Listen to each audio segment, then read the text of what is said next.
కార్యక్రమాన్ని మీకు భక్తితో సమర్పిస్తున్న వారు కాంచీపురం వరమహాలక్ష్మి సేల్స్.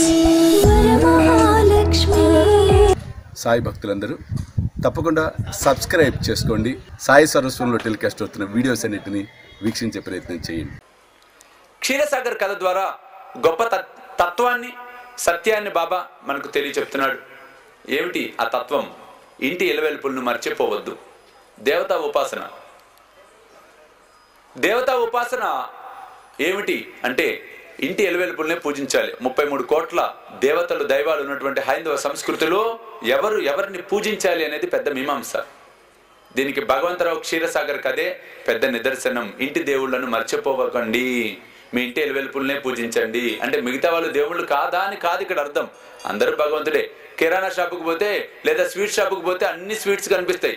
మనకి నచ్చిన స్వీట్ని మనం తెచ్చుకుంటున్నాం తప్పితే దుకాణం మొత్తాన్ని బండి మీద వేసుకొస్తామా? లేదే. అదేవిధంగా అందరూ దైవాలే.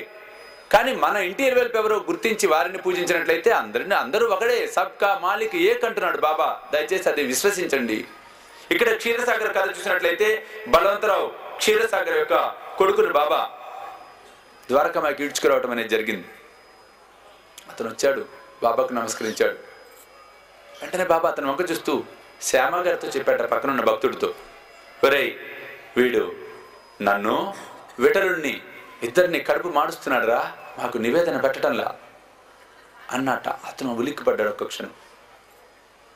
మరల బాబా అన్నట్ట, ఈ విషయం తెలిపేందుకేరా వాడిని ఇక్కడ దాకా గుంజుకొచ్చా నేను అన్నట్ట బాబా. ఆ తర్వాత క్షీరసాగర్ ఇంటికి పోయి విచారణ చేస్తే తల్లి చెప్పింది, అవును నాయనా, మన ఇంటి ఎలవెల్పు విఠలుడు, మీ నాన్న పోయిన దగ్గర నుంచి నువ్వు పట్టించుకోవట్లా, పూజలు ఏమి చేయటంలా, అందుకే బాబా నీకు ఇది గుర్తుకు తెప్పించాడు అని చెప్పి తెలియచెప్పడం అనేది జరిగిందట.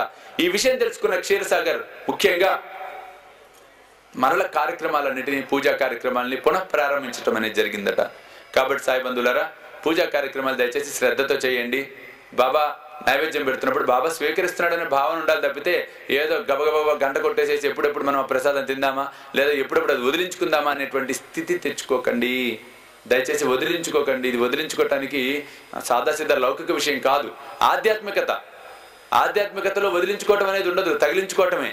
తగిలించుకోవాలంటే శ్రద్ధ కావాలి, శ్రద్ధ సహనం కావాలి. శ్రద్ధ కావాలి అంటే సాయి సచరిత్ర పారాయణం చేయాలి. సాయి నామస్మరణం మనస వాచ కర్మణ త్రికరణ శుద్ధిగా సర్వకాల సర్వావస్థలందు ఆచరించి తీరవలసిందే. ఆ విధంగా చేస్తే కానీ మన మనస్సు నెమ్మది వహించదు.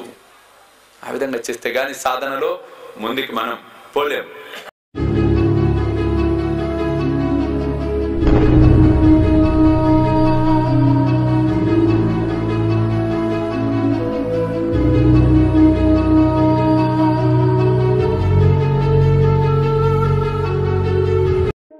ఈ కార్యక్రమాన్ని మీకు భక్తితో సమర్పిస్తున్న వారు కాంచీపురం వరమహాలక్ష్మి సేల్స్.